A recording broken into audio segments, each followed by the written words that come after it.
What's up, fellas? We are back with another episode of FPL is Live, and this one is a special one. It's right after midnight here in Chicago. You can see the buildings behind me in downtown. But again, we can recap game week one. I finished with 81 points, 171K out of 10.7 million. Pretty solid, I would say. So game week two, we're gonna go straight to free hit, as I mentioned. That was my initial plan from literally before I even made my team for game week one. So I'm gonna stick to it, even though I was tempted to kind of just roll the transfer with what I had in game week one. But no, this is just way more exciting. So this is what we got. So I have four options that I'm gonna go over with. Two are without Haaland and two are with Haaland.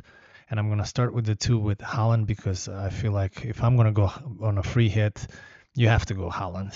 I mean, that's the reasonable choice here. So, in my first option, I'm gonna go Haaland, Gyökeres, and Evan Nilsson up top.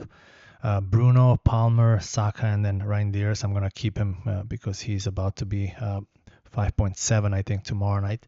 He was at 5.5 when it started. I'm gonna go with Senesi in defense, Dorgu, Tarkovsky, and Dubravka. I'm also tempted to do double defense on Burnley because I have a feeling they're gonna win 1-0, so they're gonna keep a clean sheet. But my reasoning again, Dubravka, I feel like they're gonna keep a clean sheet. Tarkovsky, that's a no-brainer for me because of the fact that it's the first game for Everton and on the new stadium. So I feel like they're going to be super motivated to keep a clean sheet and obviously get a win. Dorgu, he was so dangerous in the first game that they played against Arsenal. So I kind of want to give him a chance and see how he performs. And obviously, if United keeps a clean sheet against Fulham, I can see him getting at least 7 or 8 points.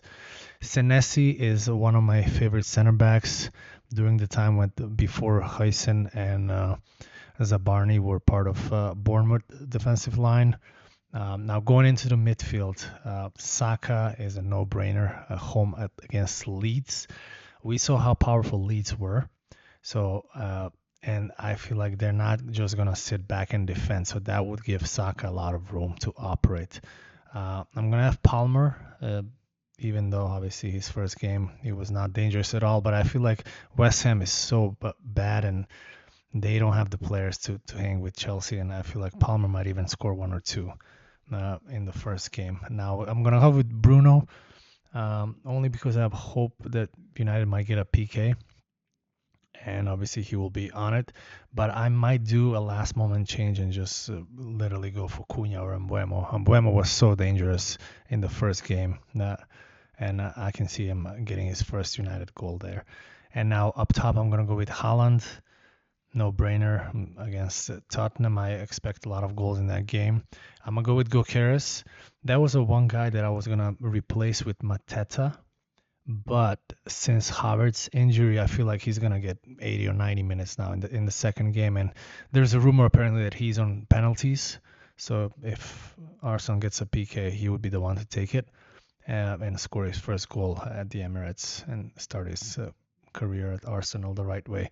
Now, Evan Nilsson, I feel like he did not score in the first game, and now it's his time against that Wolves side that was really, really bad in the first game against City. So on the bench, I'm just going to have King 4.5, Egdal, and Esteve. Again, as I mentioned, I can do some changes there with maybe do a double Burnley, so I get Esteve in for maybe Dorgu or Senesi, but we'll see if I want to combine something else. And then option 2, there's few changes here. I would go with Munoz, and instead, just for that, I'll have to go Reinders to Sarr, and also go Bruno to Cunha. So that will be the few changes in option 2. But I'm probably gonna go with option 1 only because I feel like United will get a penalty and then Bruno will be on it to score it. So those will be the two options with Haaland in the team. And now we're going to go on the next slide to see how I would line up if I don't have Haaland. So as you can see, again, I would have Mateta instead of Haaland. Now that will give me a lot of funds available, and my midfield would be just insane. I would have Bruno and Cunha. I would have Palmer and Saka, and also my defense would be. This would complete my triple arsenal with Gabriel in the back. Cucurella, I think he's going to be, again, very dangerous against West Ham. He might even get his goal. And then Munoz. Why I'm hesitant on Crystal Palace is obviously the whole Eze situation, and also Gehi. So I feel like, and they also played on Thursday, so that would only give him like 2 days of rest before the game on Sunday. So that's why I'm kind of pulling back on going triple Crystal Palace, and then I might start Petrovic instead of Dubravka on this team where I don't have Haaland. And then again, option 4, I would go with double Everton here. Again, as I mentioned, I expect Everton to just keep a clean sheet and start the right way on their new stadium. And I would keep Gabriel and Munoz. My midfield would stay the same, and then also the forward. So in that team, it's going to be just like slight differences. But again, so I'm gonna have to think about these 4 options that I have. Most likely, I would go with option 1, where I have Haaland.